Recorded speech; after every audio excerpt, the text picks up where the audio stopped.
Hey man, what's up? How you doing, my brother? I'm so I sorry, man. It took a little bit here for me to configure this.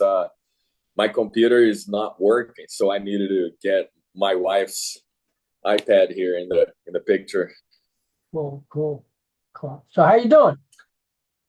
Can you hear me though? I can hear you, but you're breaking up. Yes, the internet here is not that great. I'm in Mexico right now. Right? Yeah. Wow. Well, Carlos Zema, Immortal Guardian. You had a great career so far. The first interview I did with you was 2007. And you kept the ball rolling. You know. Yes, when you got to hear me for the first time, I was already 10 years in. So Wow, unbelievable. Now, the yeah, first band you were in was Heaven's Guardian.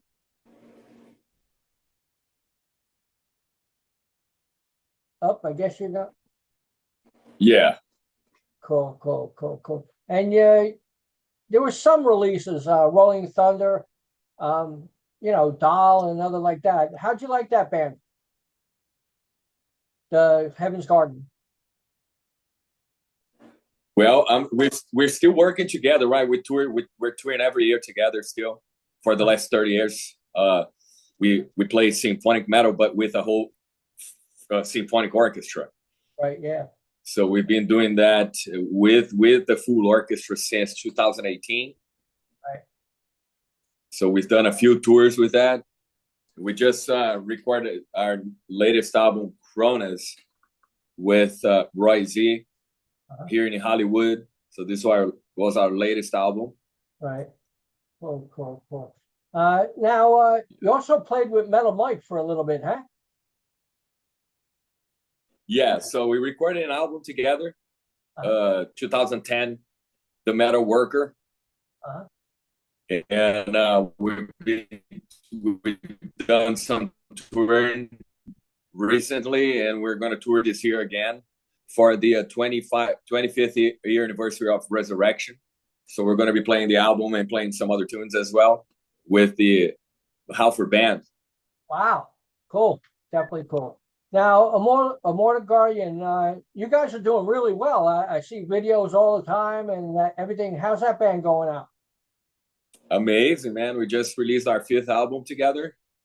We've been jamming together for the last 13 years. And we've done extensive touring all over the world, South America, Russia, Scandinavia, you name it, several places. We toured the US a few times already. We've played with, X Games, Fun Fest. We opened for Metallica, Judas Priest. We toured with Marty Friedman. We toured with Ex Mortis, with you name it. We've been doing over 120 shows a year, man. Cool. Every year for the last 5 years. Wow. So how's the voice? Doing great, man. Just I've recorded 6 albums last year. Still record with a lot of clients. I tour a lot with other projects, Right, yeah. And keeping it busy. Cool. I mean, I guess the first time I really got to see you was in Outworld, and you had the video War Cry. Man, you got some pipes in that song, huh? Thanks, brother. Yes. Yeah, that was cool. Yeah, dude. So I love that band. We did a tour to Firewind last year, and when we played Houston, Rusty Cooley came down to play with us in the set. Wow. So we jammed together again, and honoring the Outworld years. Yes. Wow. Tell me a little bit about Rock for Ronnie that you just did. Yeah, that was amazing, man. I was invited by Wendy Dio, and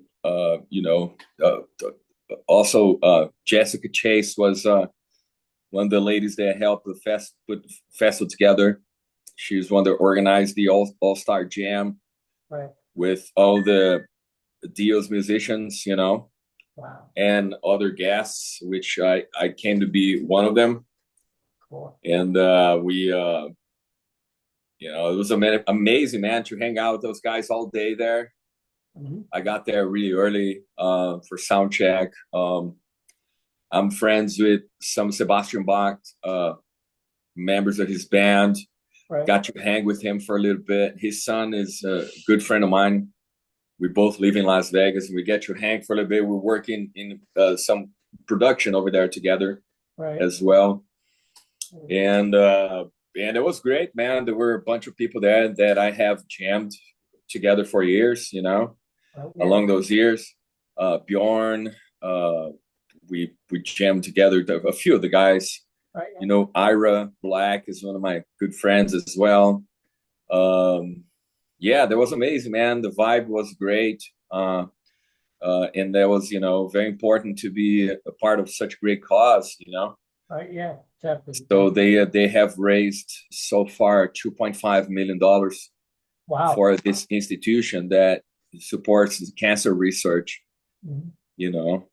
And that was great, man. It's very emotional to, you know, to be a part of the event. And for Ronnie, you know, I mean, it was such a big influence for all of us, right? So it was great to honor his name there, but not only that, but in the name of a good cause, you know. So right, that was really sweet, man. I felt very honored and very privileged to be a part of that event.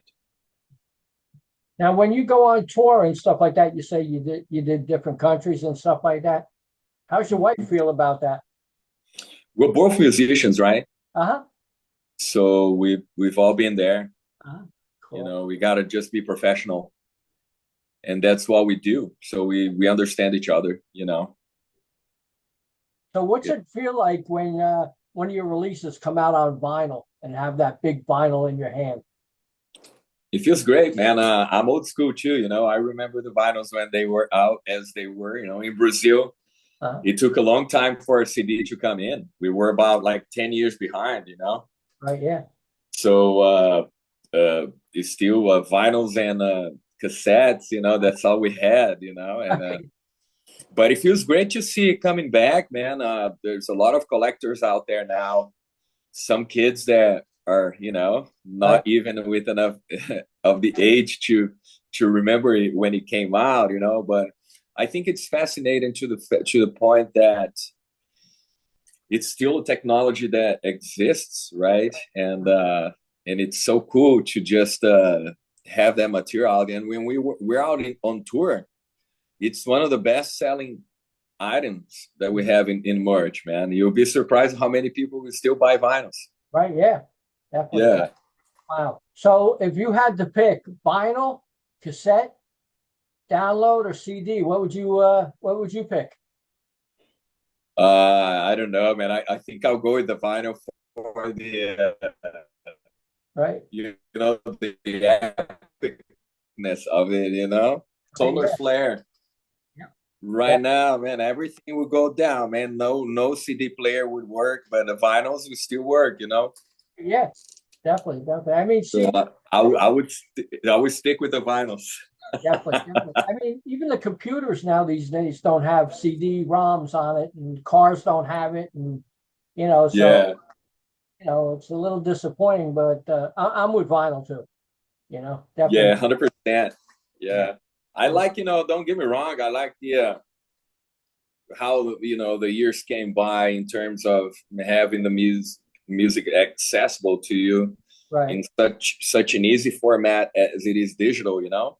Right. But at the same time, you know, it's not a vinyl. Yeah. Do you have a vinyl player in your place? Yes, I do. That's good. Yeah, I definitely do. I got a Techniques, it's called. That's good. It was one of the big names back then. You know, I never got rid of it. I still got it. You know? That's cool, man. That's good. You know, I got Bose speakers and you know, and I mean the turntable's separate than the component, and like I also got one of them ones where it's like a little desktop player, and it plays. How cool! Yeah, it's just speakers built into it and stuff like that. And stuff. That's so dope. I've seen this new there's some European magazines that release this version of a vinyl, which is just a very thin surface that they have on the page of the magazine. Right. You can detach the page and put right on the top of the vinyl player and play it. Wow. And I've seen some that you can like ship it and produce it very, very cheaply. Right. Which they get really, really light. You know, it's a very thin film, right, that has just enough depth for you to throw it in and still play. You know, and with a decent quality. And they're getting creative out there with the vinyl still, man. Yeah, I know. I see like different colors and like multicolors, and Bon Jovi came out with one with it got like water inside the clear vinyl. So like when it's spinning, the water is spinning with the vinyl, you know? So it's pretty cool. I got you. You know? That's cool. Yeah. So you have anything coming up? You have anything coming up you like to talk about?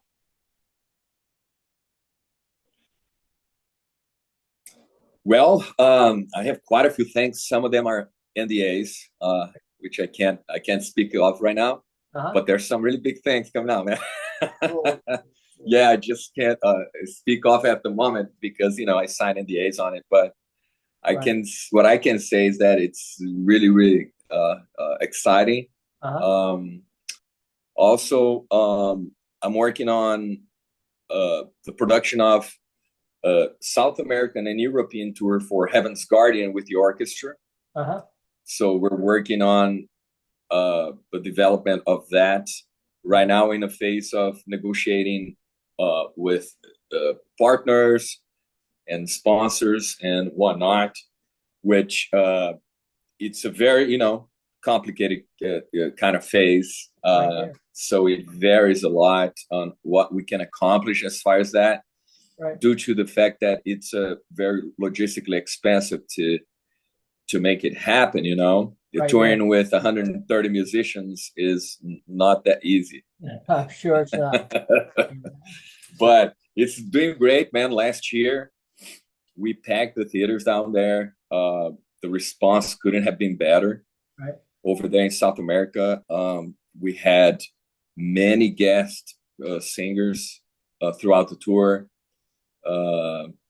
It was really, really exciting to see how this is coming to life again, and having the full orchestra behind you in a real symphonic metal experience is definitely an experience that's very memorable, So who's your favorite musician that you got to meet?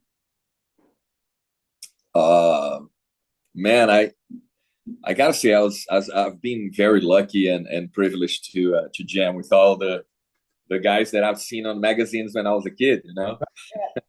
That's cool. But yes, it is very, very cool. I don't know, man. I got to hang out with the guys from Iron Maiden, Judas Priest, Megadeth, Metallica, all the greats.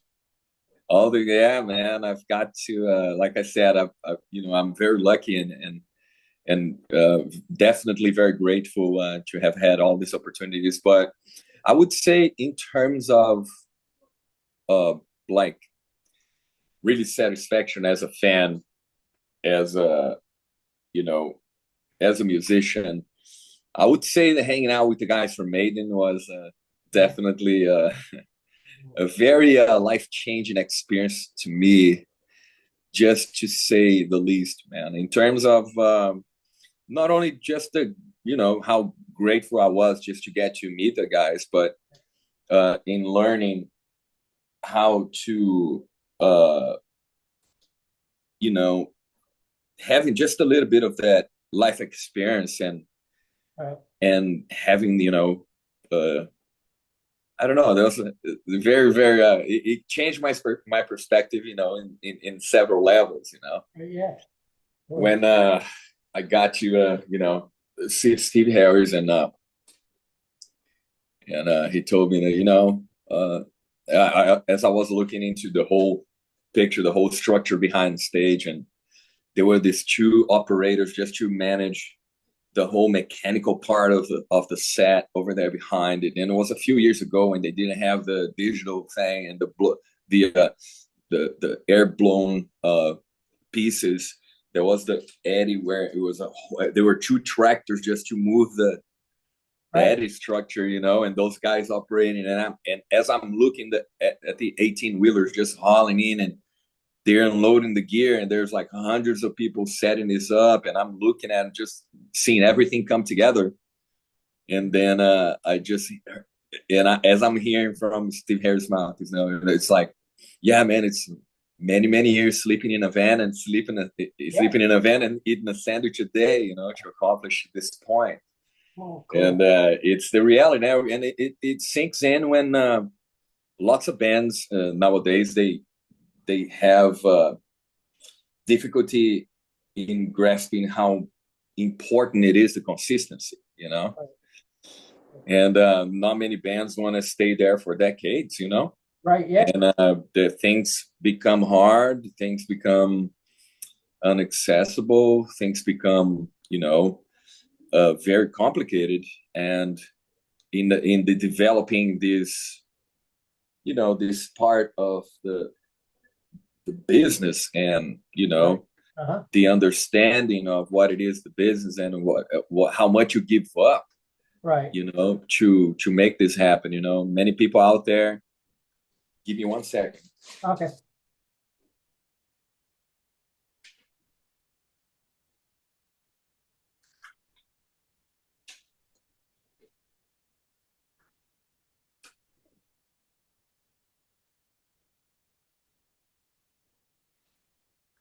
Sorry about that.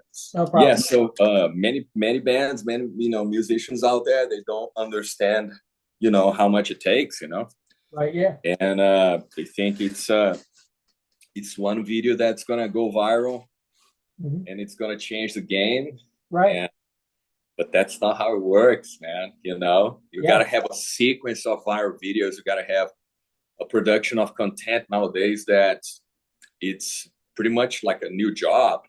Right. Yeah. You know, and it's the dedication, like, you know, even for an artist as myself, like last year, I got really busy with the touring. Right. You know, like I said, about 120 shows a year, recorded 6 albums, you know, and you see that all coming to life, and how many people out there are also doing the same, you know. Right. And it's just, nothing is guaranteed, man. You just got to make sure that you're pouring your heart into it and making it happen with zero guarantee of anything. Right. You know, there's nothing really 100% guaranteed. You see definitely you see the wave going, but as far as you ripple, you have no idea, you know. Right. Yeah. And because then also the focus on keeping the momentum of what you're releasing. Like some people just are not grasping on that. Like some people are still keeping the old school way of releasing a whole album, dropping it out there. Right. Let's see if it sticks. And definitely it's not going to stick, man. Yeah. You know, the things are changing logistically, also schematically, mathematically, like it's just algorithmically. So it's definitely something that it's changed the music industry, right? On one hand, we have more access to accomplishing things independently, you know, right. Because we have all these tools, we have all this access, and but at the same time, it's about smarting out the industry, right? Yeah, definitely. In a different approach, in a different creative new way to do things. Right, because right now everything is being recreated, you know, as we speak. There's no like standard way to do anything. Right. With AI and with all these different tools that we have right now, it's becoming more accessible to everyone. Right. Yeah. So you see more music that is really not that great. Yes. But if they're working super hard, they get more evidence than your music. Right. And whatever artist you think should be out there, you know. And it's very fortunate that we do have access to those tools, but at the same time, it's a reality check here. It's just a reminder that you just gotta work even harder nowadays, you know. And you see musicians that you respected for many, many years are struggling to get gigs, right? You Yeah. know? And because there's a lot of musicians out there and playing for free. Mm-hmm. Sure. You know, that is very, because back in the day, nobody was playing for free. Right. But then a musician that goes out there and plays for free, he's taking the job of a professional musician, you know? Right, yeah. It's not cool, but you see that happening more and more often. Musicians that are paying to play, you know? Right, yeah. Definitely. And this is kind of like a weird kind of reality, man. Yeah. But they think that because they are getting the exposure, it's cool, but it's not, you know. Right. Definitely. But who am I to say it, right? So we just got to go in and make it happen, either or, you know. Right. And this is what I think the reality is, honestly. Answering your question, I do, you know, value a lot the, you know, our heroes, right, for many, many years. Mm-hmm. It's sad to see some of them like struggling right now because of these reasons that we were just talking about. But at the same time, I mean, am I going to stop making music? I don't know, man. Yeah. That's a very far-fetched, you know what I'm saying? But what I can tell you for sure is that it's not easy, man. We give up on life, you know? Like, I don't have kids, you know? Right. I would love to have had kids, a family, and this and that. But these are choices I made in my life to be able to do this right now, you know? And be able to engage life with no limits. With music is taking music as the most important thing. Right, yeah. You know, and this is it, man. This is what we do. I mean, it's a full-on dedication, you know. I have given my life for metal, and you know, I still do. And this is something I love beyond my capabilities, you know what I'm saying? Well, Carlos, it was great talking to you, and I appreciate the chat. Would you like to say anything to the fans out there? Yeah, Brian. Well, I would like to send a big, you know, hell yeah to everyone that's been listening to RockEyez and everyone out there that supports the music scene, the metal music scene, you know, and send a, you know, horns up and stay strong and still. Please go to the shows. YouTube is cool and everything, but it's not like you know, music was made for us to get together. So let's just go more shows, guys. Let's do this. Cool. Thanks a lot. I'll talk to you later, man. Take care, brother. It's been a pleasure. You too.